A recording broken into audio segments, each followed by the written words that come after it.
And now today I'm going to give you the 6 rules of success. The first rule is trust yourself.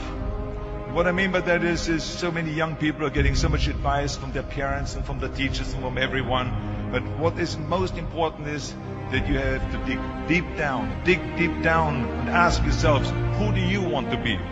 Not what, but who. And I'm talking about not what your parents and teachers want you to be, but you. I'm talking about figuring out for yourselves what makes you happy, no matter how crazy it may sound to the people. So rule number 1 is, of course, trust yourself no matter what anyone else thinks. And of course, rule number 2 is break the rules. We have so many rules in life about everything. I say break the rules, not the law, but break the rules. It is impossible to be a maverick or a true original if you're too well behaved and don't want to break the rules. You have to think outside the box. That's what I believe. After all, what is the point of being on this earth if all you want to do is be liked by everyone and avoid trouble? The only way that I ever got any place was by breaking some of the rules. Which of course brings me to rule number 3. Don't be afraid to fail. Anything I've ever attempted, I was always willing to fail. You can't always win, but don't be afraid of making decisions.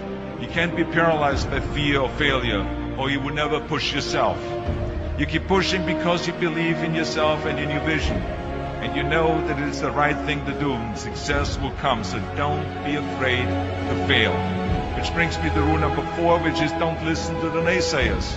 I mean, how many times have you heard that you can't do this, you can't do that, and it's never been done before?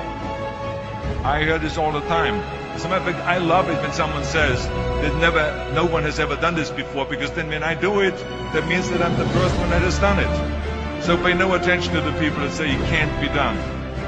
That brings me to rule number 5, which is the most important rule of all. Work your butt off. You never want to fail because you didn't work hard enough. I never wanted to lose a competition because I didn't work hard enough. I always believed leaving no stone unturned. Muhammad Ali, one of my great heroes, had a great line in the 70s when he was asked, how many sit-ups do you do? He said, I don't count my sit-ups. I only start counting when it starts hurting. When I feel pain, that's when I start counting, because that's when it really counts. That's what makes you a champion. That's the way it is with everything. No pain, no gain. Now, if you want to coast through life, don't pay any attention to any of those rules. But if you want to win, there's absolutely no way around hard work. None of my rules, by the way, of success will work unless you do. I've always figured out that there's 24 hours a day. You sleep 6 hours, and you have 18 hours left.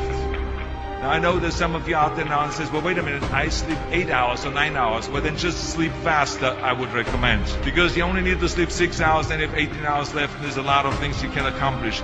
Just remember, you can't climb the ladder of success with your hands in the pocket. That takes me to rule number 6, which is a very important rule. It's about giving back. Whatever path that you take in your lives, you must always find time to give something back. Something back to your community, give something back to your state or to your country. Tear down that mirror. Tear down that mirror that makes you always look at yourself. And you will be able to look beyond that mirror, and you will see the millions of people that need your help. Let me tell you something, reaching out and helping people will bring you more satisfaction than anything else you've ever done. Remember those 6 rules. Trust yourself, break some rules, don't be afraid to fail, ignore the naysayers, work like hell, and give something back. And now let me leave you with one final thought. We are in tough times now, and there's a lot of uncertainty in the world, but there's one thing certain: we'll be back.